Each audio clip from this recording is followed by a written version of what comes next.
Hey guys, hello everybody, happy Friday. Michelle here, Michelle Beckner Family Wellness. If you're watching, say hello. Oh, you know what? I want to share this out into my dairy-free breastfeeding group before I forget, because I feel like I always forget that. So if you're watching the replay, you can fast forward for a minute or two. Well, I don't know, 30 seconds. How about that? Share to my group. If you are dairy-free breastfeeding person, or if your kids have dairy allergies or any sort of allergies, and you're not part of my dairy-free breastfeeding group, then join it. It's awesome. There's an amazing group of moms. It's called Dairy-Free Breastfeeding, Surviving and Thriving. So I guess I can just post this. Okay, awesome. So today we're going to be talking about something that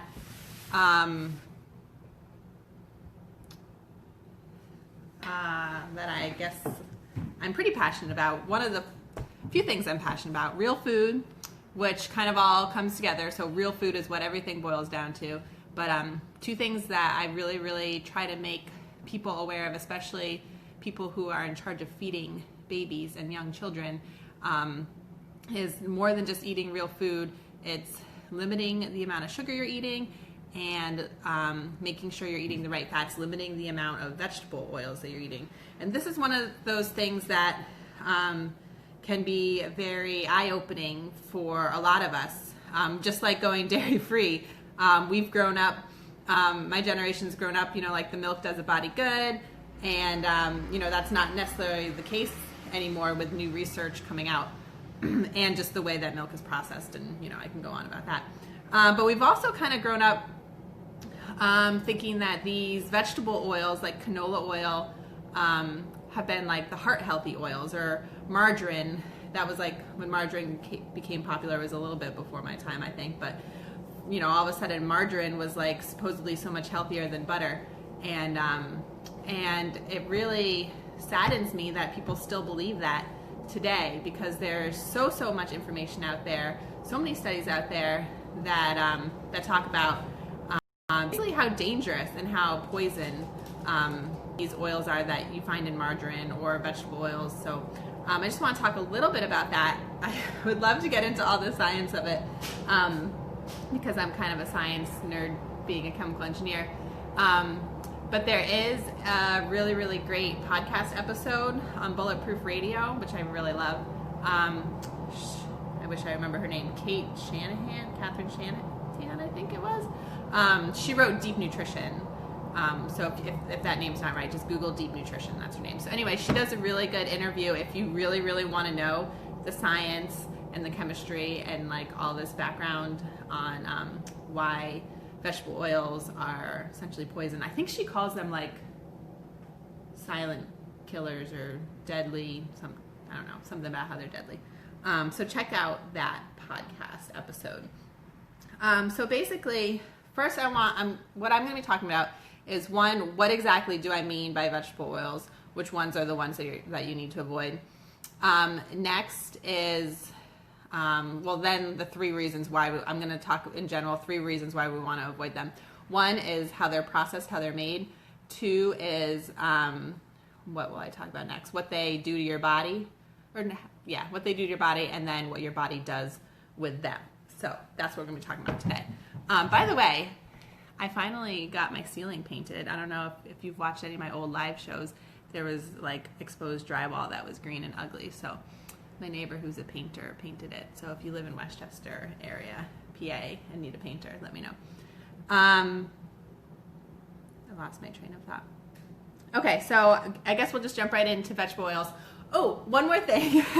As we're talking about this, because this is all part of eating more real food, and next week I have dubbed Real Food Week, and I have a 5-day challenge going on to kind of get you wherever you are right now in your diet, to get you and your family to eat more real food. So if you want to sign up for the Real Food Challenge, it's free. It's 5 days worth of just like really short and simple information, what real food is and how to incorporate more real food into your diet and your family's diet. So sign up for that if you're interested. Ooh, hi. Oh, I just got a message. Okay, I thought that was somebody talking to me, but that was a different message. Okay. So yeah, I'll leave a link to sign up for the free Real Food Challenge. I'm super excited for it. I started putting it together yesterday. All right, so number one, what do I mean by vegetable oils? The one thing, first of all, it's very unfortunate that they call them vegetable oils because it makes them seem healthy, and they're not even really from vegetables. For some of them aren't, I guess. So vegetable oil is any kind of seed oil, I guess you could say, or processed plant oil. So not olive oil. Olives are fruit. So corn oil, soybean oil, canola oil, which is actually from a plant called the rapeseed, which just doesn't sound like something you'd want to eat anyway, right? Even things that you feel like might be healthy because they're in like health food and stuff, they sound pretty, like sunflower oil or safflower oil. All of those things are highly processed vegetable or seed oils that are incredibly unhealthy for us. So anything that you see with any of those sort of names, did I say soybean oil? I hope I did. That's the number one that you'll find in processed foods. Yeah, so those are the kind of oils you want to avoid. The first reason why you want to avoid them, and sometimes this is enough for some people, is how they're made. For me, being a chemical engineer and working in like the chemical industry for a while, I mean, this stuff is like horrible for you, but it doesn't like freak me out, I guess, as much as others because I've been around it so much, but it's still bad. But basically, they're made like a chemical manufacturing process. So they use solvents that you would never ever want to eat because they could kill you. They use super high temperatures and pressures, and basically they just turn the oil rancid before it even gets in the bottle. So, and that means that it's oxidized, which means it oxidizes you and cause inflammation and everything, which we're going to talk about a little bit going forward. So the first thing that might turn you off from vegetable oils is just simply how they're made. They're made in a highly processed chemical manufacturing type facility with all kinds of solvents and chemicals that you would never want to put in your body. So yeah, and I'm sure there's tons of videos and exposés, or I don't know, whatever things out on the internet if you want to probably watch one of them and decide to never eat vegetable oils again. So number one is how they're made. Number two, I think I said we were going to talk about what they do to your body. So I talked a little bit about how these oils are already oxidized. So for a while, like some buzzwords, I don't know if you guys can hear, our washing machine's kind of broken. Hey Marquita, how are you?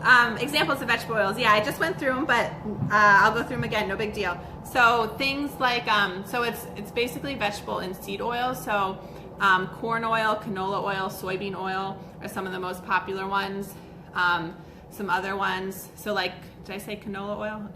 Canola oil is made from rapeseed plant, which I said, it's like, does that sound like something you want to eat anyway?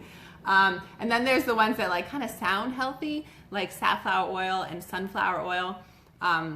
So those are some of the most common examples of vegetable oils that you definitely want to avoid. Okay, so what they do to your body. I was saying that basically they're processed at super high temperatures and pressures, which make them already rancid and oxidized. So you don't want any kind of oxidized things going into your body because that'll oxidize you, which is basically like, if you've heard about, why can't I think of what they're called? Antioxidants, yeah. So we all have heard, I'm sure, that antioxidants are good for you because they do the opposite of oxidize you. So oxidation is bad, and that's as far into it as I will go right now.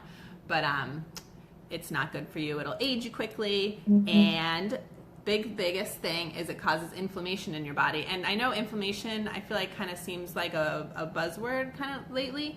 It's been getting a lot of airtime, I guess you could say, and it's a little bit, I feel like it's a little bit, I don't know, like generic and out there, like what the heck does inflammation mean and why is it so bad?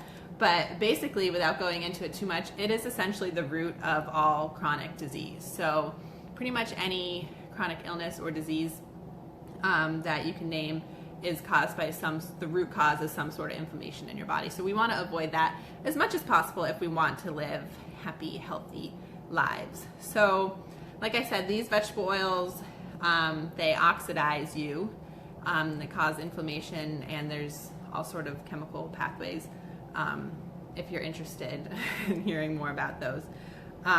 But yeah, basically it causes the root of all disease in you. So you don't want that. So you want to avoid it as much as possible.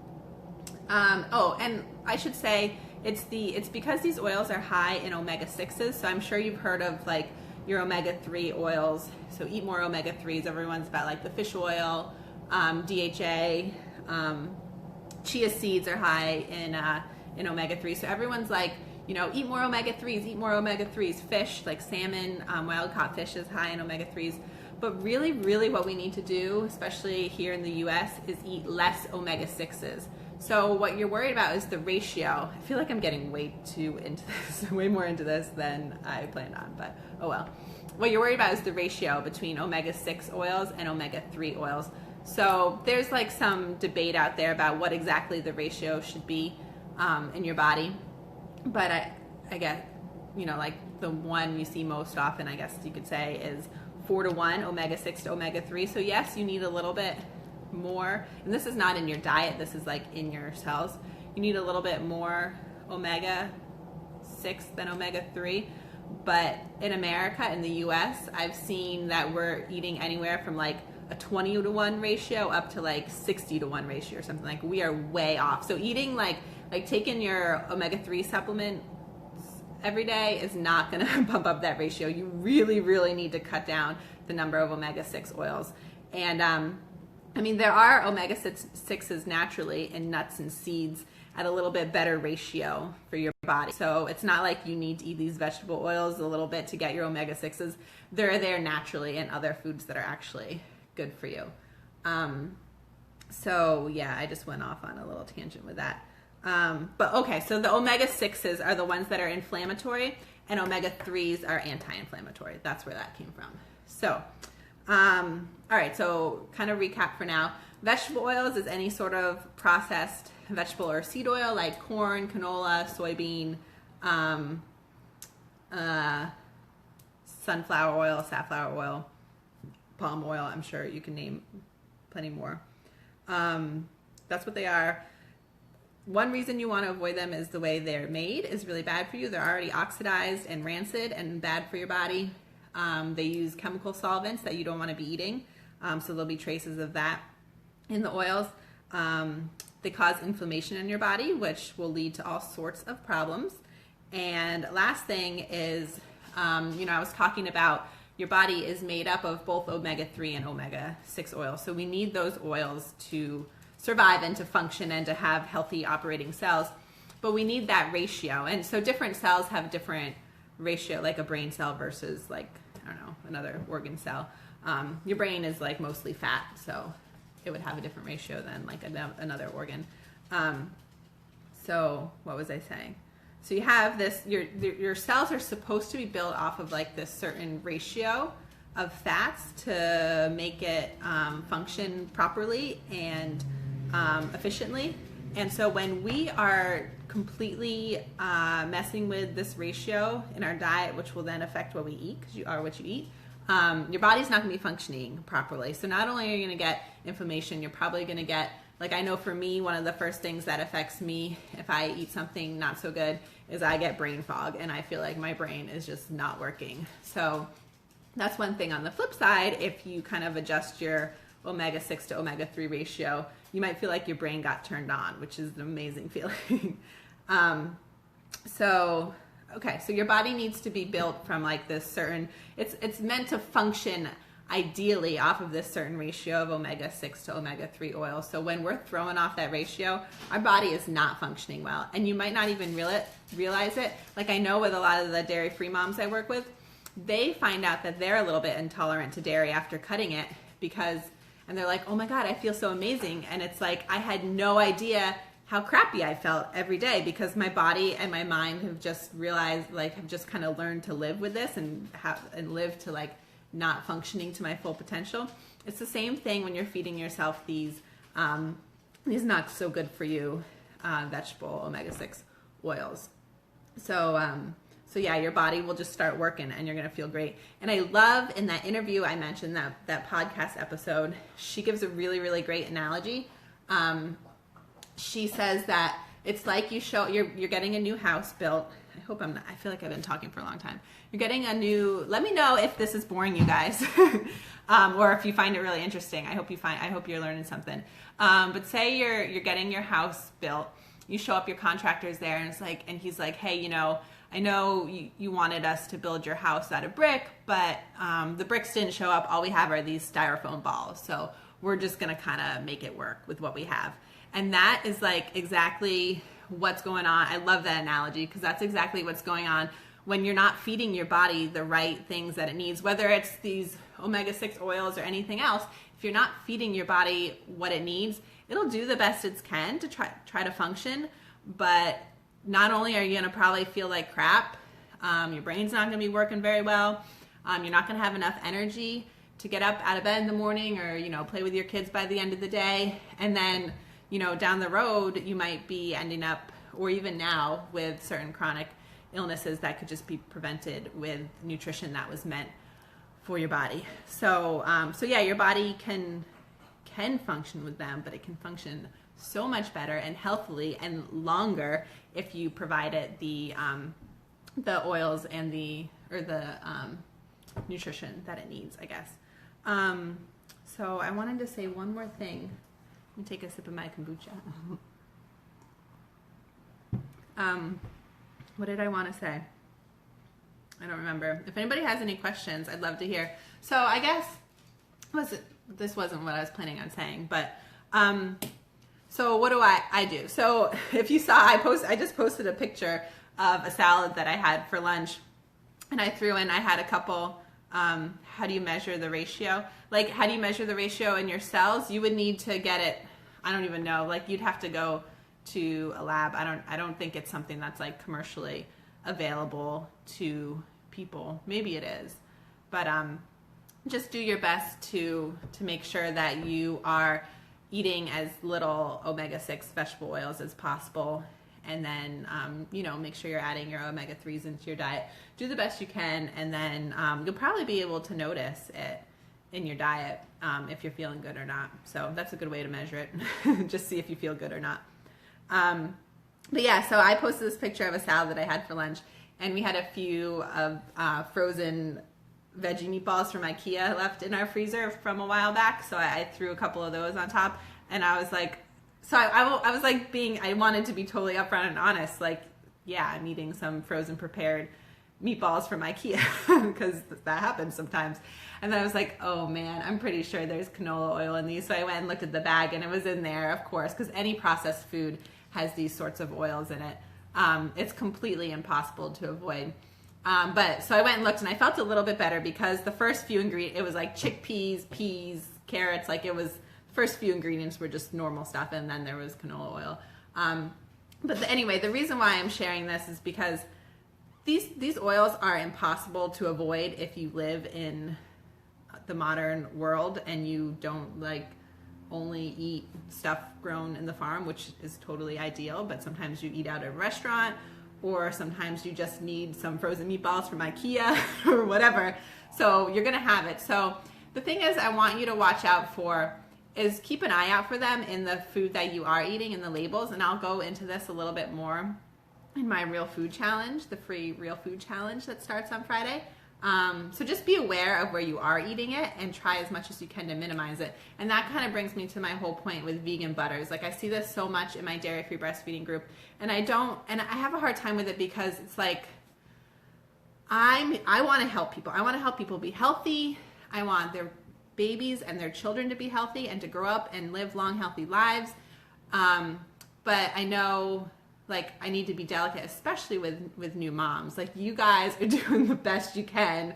But I just hate to see somebody doing something that I know is just really, really just simply deadly and poisonous, to be honest, like I said earlier. So with vegan butters, it's like, all right, if you really need your vegan butter, which there's plenty of other better options, just limit it as much as possible. Make it as a special treat or whatever, but you really, really do not want it to be a part of your diet. There's way other options out there.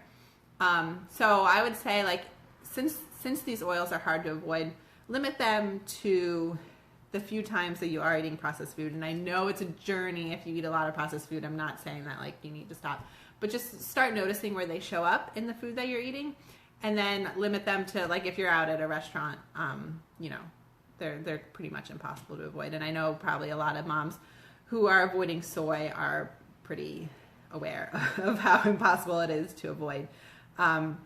So just limit them as much as possible. Be aware of where you're eating them, but do not make them a regular part of your diet, please. I'm like begging you, for your own health and for your baby's health, especially if you're breastfeeding, because those omega-6s go right through your breast milk to your baby. And that reminds me of the last thing I wanted to say, and then I'll leave you guys alone, unless you have any other questions.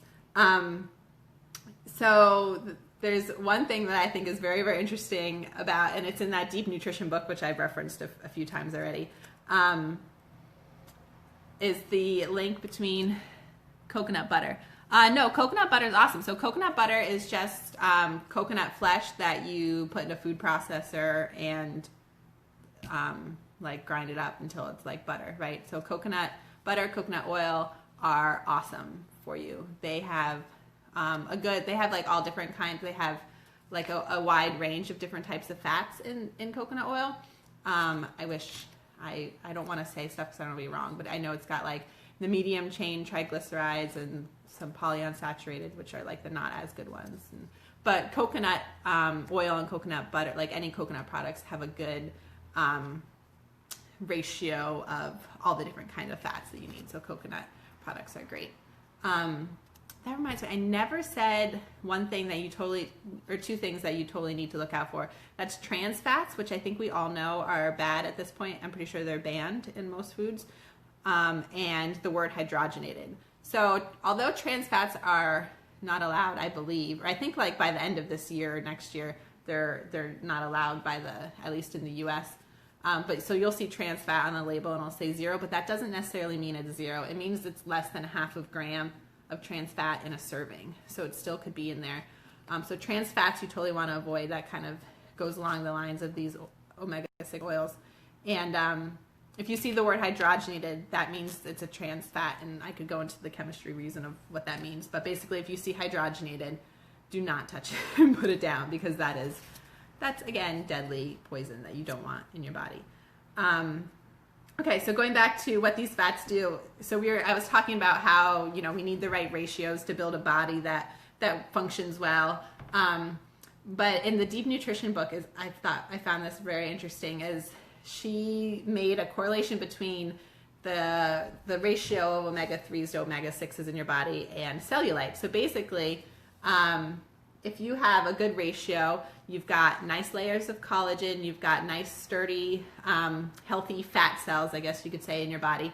If you have too high of omega-6s, things start to get a little wonky and inflamed, and that's what causes cellulite. So, yeah, I don't want to talk anymore about it, I guess. Like, I'm trying to explain it more, and I don't know enough about the science to explain it. But anyway, that's another reason to not eat so many of these vegetable oils, because they'll give you cellulite. And yeah, so like you'll see with babies, if they have too many omega-6s in their diet, baby, I mean, some babies will have some amount of cellulite in them, I guess, but if you see a baby that's got like a lot of cellulite, or if you pinch it and it's dimply or whatever, that means it needs more or less of omega-6s in its diet for sure. So that's something that just makes me sad to see.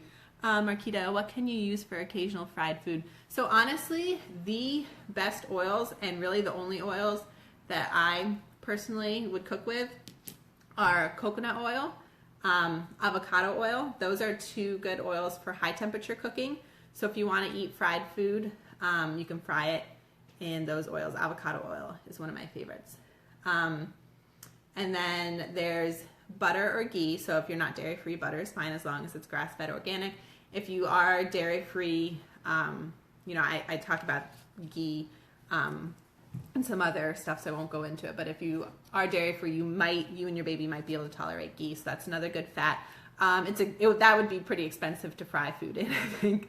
And then olive oil. So the thing with olive oil, I've heard that if it's really, really good quality, then it's okay to be heated up to high temperatures. But for the most part, it's better at low temperature cooking or even after cooking. So if you're frying stuff, avocado oil or coconut oil are the best. So that's the thing, like if you're going out to a restaurant and you're getting something that's fried, it's going to be in one of those nasty oils.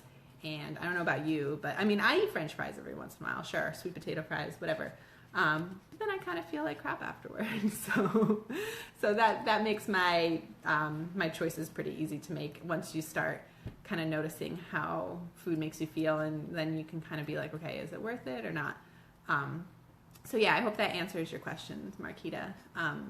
Avocado oil is good, and it's probably expensive too, but I use avocado oil a lot. Like I use it for like my moisturizer a lot, so it's kind of multi-purpose. That and coconut oil, those are like the two things that I use it on my face and in my cooking. So it's cheaper than like some fancy expensive face cream full with chemicals, so I guess you kind of balance it out there. So I hope that answers your question, and I think that's everything I had to talk about. I feel like I've been talking for a long time, but like I said at the beginning, this is something that I care a lot about, and I hate to just point out like individuals here and there when I see them eat. And I'm not just talking about like in my Facebook group or whatever, but I am never ever somebody to give advice unless somebody's asking for it. But doing things like writing blog posts or doing videos like this, I can just kind of put it out into the world, and if you take one thing away from it, then I've done my job. So I hope that was educational and maybe even entertaining. And yeah, if you watch the replay and have any questions or whatever, let me know. I'll try to answer them. So again, I reference a lot this podcast episode on Bulletproof Radio. I think her name is Catherine Shanahan, but I don't know, that might not be right. But she wrote the book Deep Nutrition, which is, if you do like to get into the science stuff, it's a really, really good book. And then also, what else? Oh, and I'll share the link to sign up for my 5-day real food challenge, where we'll learn a little bit. It won't be as in depth as what I talked about today, but we'll learn a little bit about real food and how to take the next steps towards being healthier, which means feeling great, looking great, less cellulite, having your baby grow up healthy, all that good stuff. So thank you everybody for joining me. I enjoyed it. And it's like, I think probably about 80 degrees out right now in PA and sunny. I have no idea why I didn't decide to do this outside, but I am going to go out, put my bare feet in the grass and get grounded and enjoy the rest of the day. So I hope you guys do the same. And if you do sign up for the Real Food Challenge, then I'll see you on Monday in your email inbox. All right. See you guys. Bye.